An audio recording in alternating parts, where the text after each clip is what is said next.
Денови во Основното училиште Никола Карев започна со адаптација на тоалетите. По спроведената јавна набавка и склучениот договор со изведувачот Техноинженеринг од Радовиш, веќе се работи на изведба на комплет нова водоводна инсталација, замена на вратите и плочките со нови и санација на таваните. Ќе бидат поставени нови елементи во тоалетите на приземјето, првиот и на вториот кат. Според договорот за јавна набавка за сите работни позиции се наменети 780.000 денари. Активностите ќе продолжат во наредниот период со замена на прозорците и реконструкција на делот подот и во подрачното училиште Никола Карев во селото Тракање. Во текот на зимскиот распуст се реновираат тоалетите во двата ката и во Основното училиште Крсте Петков Мисирков во Ризари. Се поставува нова водоводна и канализацијска инсталација и нови санитарни елементи. Реконструкција на тоалетите најавува и Основното училиште Малина Попиванова, за што според планот за јавни набавки ќе бидат наменети 600.000 денари.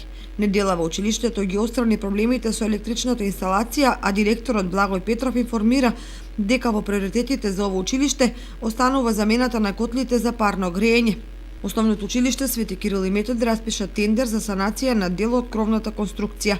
Ке се работи на оштетен дел над 10 училници, со што заедно со претходните интервенции ќе бидат санирани околу 50% од покривот.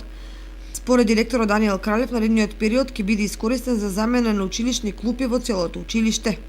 Согласно планирањата во наредните неколку месеци, Основното училиште Рале Кратовче ќе работи на реконструкција на подот на училниците на првиот кат.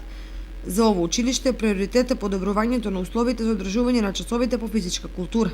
За образовните институции во Кочани 2018 година беше период на финансиска консолидација. Во 2019 година општина Кочани ќе настојува обврските во целост да ги исполни, што ќе биде основа за посилни инвестиции. Според насоките од градоначалникот Николчо Илиев, предност треба да им се даде на проектите за термофасади на зградите и за обновување на крововите.